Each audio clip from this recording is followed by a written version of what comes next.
Hey, what's up everybody? Welcome to the channel. In today's video, I'd like to talk about the roof rack which I have installed from RC4WD, which I've installed on the RC4WD D90. This is an Autobiography edition. And the reason for today's video is there were some installation differences between what you would expect you had to do and what I actually had to do. Now, I believe the differences came because the original or the old hard body from RC4WD, the D90 body, was just a long flat roof in which you would install these 6 screws.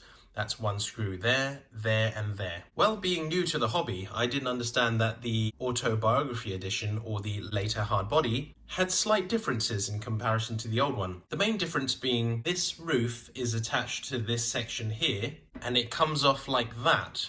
Once that part comes off, you're actually left with the front caddy part, which actually has its own roof too on the front, just like that.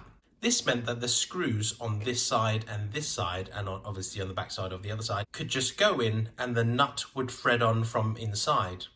Unfortunately for this screw, because there is a roof on the front section already and the top roof just sandwiches onto that, there's no roof underneath for the nut which threads onto this screw here.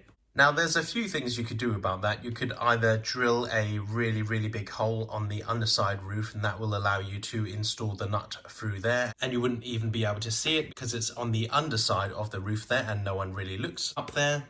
But because I really didn't want to do that, I went a different route. And that's why today I'm going to tell you exactly what I did to mine. For this screw, all I did was I used a Dremel with a grinding piece and grinded this screw down until it was long enough to go through the top portion of the roof, but not so much that it would protrude and go into the second part of the roof, as that might, I'm not too sure, create cracking or maybe even gouge into the second roof, which I didn't want to do.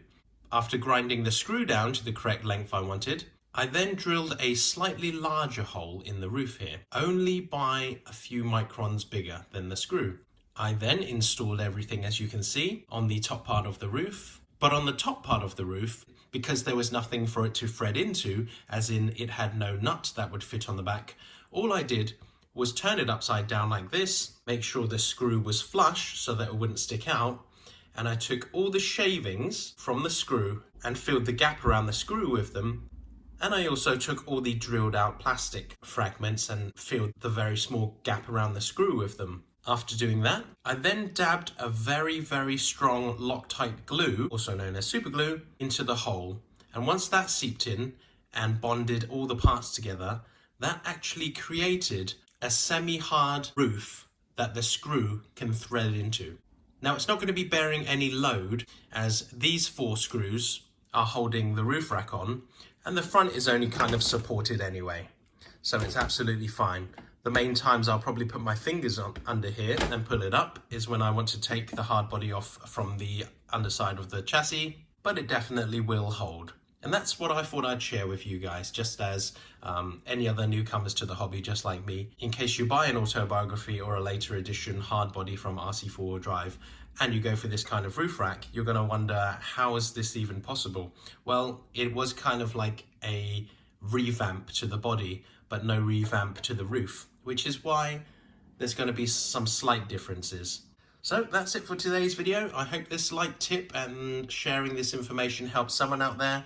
Have a great new year, and I'll see you guys next time.